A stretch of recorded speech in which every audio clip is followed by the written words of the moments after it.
आज घरोई मसला दे एकदम नुआ शैली रे पणस कटा आलू तरकारी बनेकी देखेबी। थरे एमती मो स्टाइल ले ए पणस कटा आलू तरकारी प्रस्तुत करंतु। आर स्वाद पूरा मांस तरकारी भली रहिबो। ए तरकारी पई आपनकु मसला बाटिबाकु पड़िबनी कि मसला को अधिक समय कसिबाकु पड़िबनी।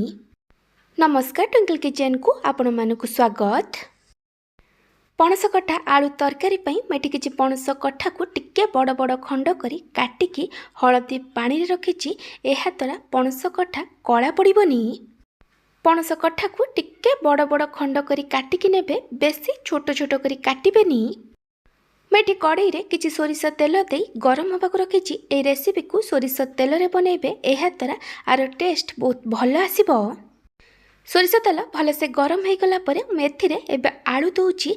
मैं दीटा मीडियम साइज आलूर ऊपर चोपा को छड़ेकी आलू को मझीरु दिखंड करी काटिकी नेछि।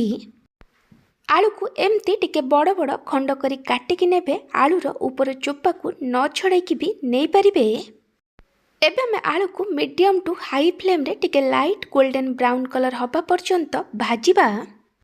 आलू एटी भल से भाजी हो गलानी। मुझे आलू को गोटे प्लेट रे काढ़ी देछि। तेल एटी गरम अच्छी। मुझे सेम तेल रे काटिकी रखिथिबा पणस को भल से धोईकी दे देछि।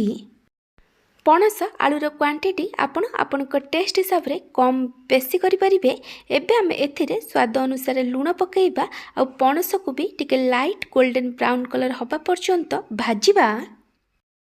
पणस भी एटी भल से भाजी हो जाइए। एबे हमें पणस को भी तेलरू छाणी गोटे प्लेट रे काढ़ी दबा। मैं भाजिकी रखिथिबा आलू आ पणस को गोटे बड़ बाउल ले नहीं जाइए। एबे हम एथिरे पियाज दबा। मैं दीटा बड़ साइज पियाज को पतला पतला लंबा लंबा करी काटिकी देइछि। पियाजर क्वांटिटी टिके अधिक रखिबे। तापरे मैं गोटे मीडियम साइज टमाटो को पतला पतला लंबा लंबा करी काटिकी पकईछि। टमाटो एठी ऑप्शनल अछि। पणस रे टमाटर टेस्ट भल लगी न थाए। जदि आपन को पसंद थिबो ताले आपन एथिरे अधिक टमाटो पकई परिबे। तापरे मैं गोटे इंच अदा और 10 रु 12 पाखुड़ा रसुण को छेचिकी पकईछि। आपन चाहिले एथिरे अदा रसुण पेस्ट दे पारिबे। तापरे मैं लंका गुंड देइछि। आपन को जेतिकी राग दरकार से अनुसार लंका गुंड नेबे। तापरे मैं गोटे छोट चामच जीरा धनिया गुंड 1/3 टेबल स्पून हलदी गुंड आ 2 छोट चामच मीट मसला देइछि।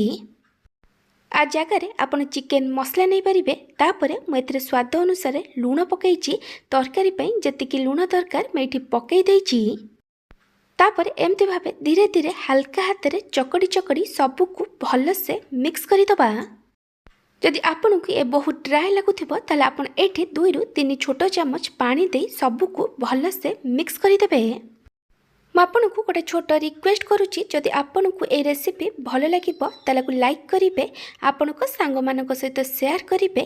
जदि एपर्यंत मो चैनल को सब्सक्राइब करि नाहंती ताले सब्सक्राइब करबा को जमार भूलिबेनी। पाखते बेल आइकन ने ऑल नोटिफिकेशन ने क्लिक करिवे। एहा द्वारा मो जो वीडियो आसीबो आपन प्रथमे देखि परिबे। जदि फेसबुक रे देखुचंती ताले फॉलो करबा को जमार भूलिबेनी। मैं सबू को भल से मिक्स कर देइछि। चलंतु एबे हमें तरकारी बनेबा। पणस आलू को भाजी सारा परे जो तेल बड़ी जाइथिला मु सेम तेल रे एठी तरकारी बनौछि। तेल भल से गरम हो गला परे मैं गोटे छोट चामच चीनी देइछि। चीनी एठी ऑप्शनल अछि। तेल रे चीनी देले तरकारी रो कलर बहुत भल आसी थाए। एबे हम चीनी को भल से कैरामेलाइज्ड होबा को दबा। एबे मु एथिरे गोटे तेजपत्र खंडे दालचीनी आ गोटे गुजराती को टिके छेचिकी पकईछि। एबे हमें गोटा मसला को भल से भाजी हवा को दबा और चीनी को भल से मेल्ट हवा को दबा। चीनी एटी भल से कैरामेलाइज्ड हो गलानी। एबे हमें एथिरे मैरिनेट कर रखिथिबा पणस आ आलू को दे दबा। एबे हमें सबू को भल से मिक्स करी आमे को कंटीन्यूअस गोले गोले लो फ्लेम रे 6 रु 7 मिनिट पर्यंत कसिबा। आपण को भल से 6 रु 7 मिनिट पर्यंत कसिबे, कारण आम एथिरे सबु कंचा मसला यूज करिचे। एठी आकु बढ़िया से 6 रु 7 मिनिट पर्यंत कषि देइछि। एठी मसलार कंचा बास्ना पड़ैछि। एबे आमे एथिरे पानी दबा। आपनकु तरकारीर जेमती कंसिस्टेंसी दरकार से अनुसार पानी देबे। गरम पानी देबे, ठंडा पानी देबेनी। एबे आमे सबको भल से मिक्स करी तरकारी को हाई फ्लेम रे 1 रु 2 मिनिट पर्यंत फुटिबा पई छाडी दबा। एबे आमे सबको आउ थरे भल से मिक्स करी दबा। तापरे आमे को कवर करी लो फ्लेम रे 12 रु 15 मिनिट पर्यंत कुक करिबा। जेमती पणस आउ आलू भल भाबे सिझी जिवो। 12 रु 15 मिनिट परे मैं घोड़नी काढ़ी देइछि। मैं आपनकु देखै दउछि पणस आउ आलू एटी बढ़िया से सिझी जाइछि। एबे आमे एथिरे गोटे छोट चमच गरम मसला गुंड दबा। आउ सबको भल से मिक्स करी आमे को मीडियम फ्लेम रे 1 रु 2 मिनिट पर्यंत कुक करिबा। आपण ए रेसिपी को जगार देखुचंती कमेंट सेक्शन में जणैबे। एटी 1 रु 2 मिनिट हे गलानी। एबे आमे सबको आउ थरे भल से मिक्स करी दबा। आउ गैस बंद करी दबा। आपण चाहिले आ ऊपर किछि काटिकी धनिया पत्र पकई परिबे।